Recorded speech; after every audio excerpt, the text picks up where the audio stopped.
Okay guys, chipping and pitching, it's gonna be real simple.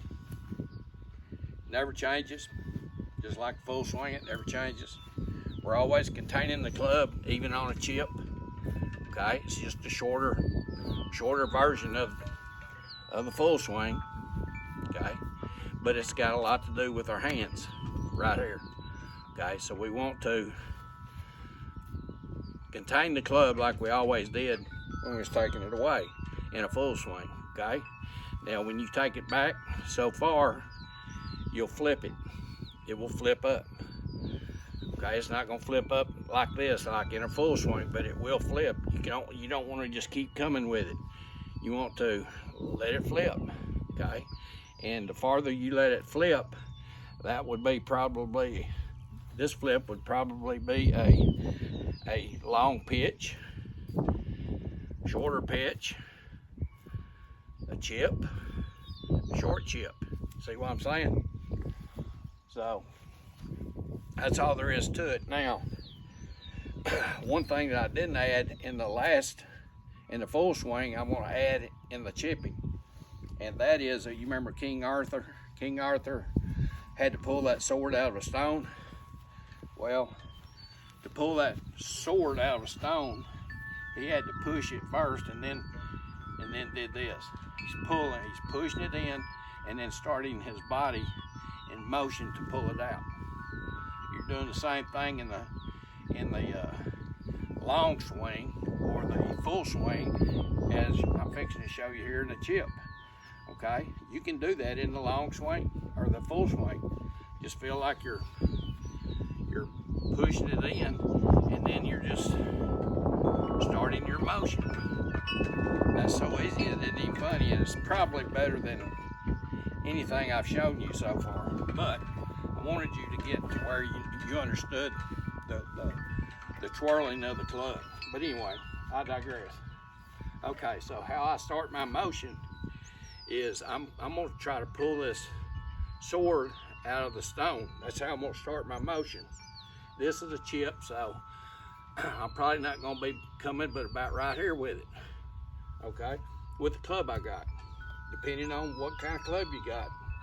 You know, like I said, you can do thousands of vids on this, but I'm giving you the basics of what you really need to do to be able to have the motion to do consistently. Okay, so I'll just step in here, and I'm going to pull what's going to get me started is I'm going to pull the sword out of the stone. Okay, and it looks something like this. So I'm in. That starts my motion. Okay. And when you do all that, you've really contained yourself in this club where it can swing consistently each and every time. Okay, so what I'm doing is basically I'm pushing the sword into the stone right now, and then I'm going to start my body. Okay, I'm going to start the motion.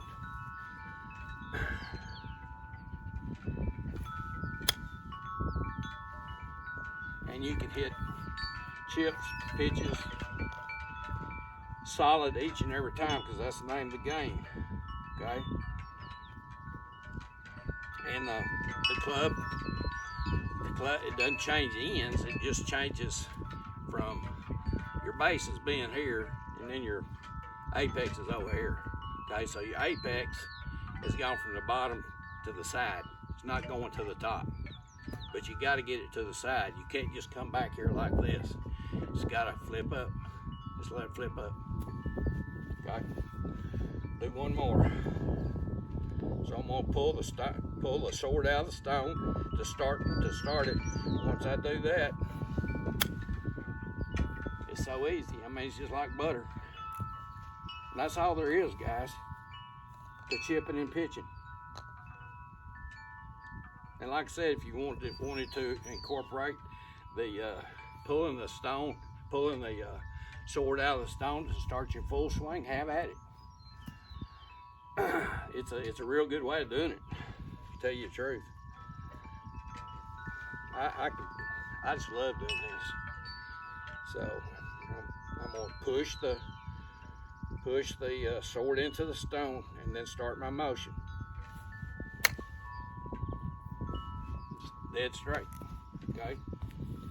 And if I wanted to hit it a little bit farther, then I would take the apex and I'd get it up in here before I flipped it. You know, let it flip up in here instead of down here where I'm flipping it now. Okay. All right, one more and then I'm gonna let you go, and I'm retired.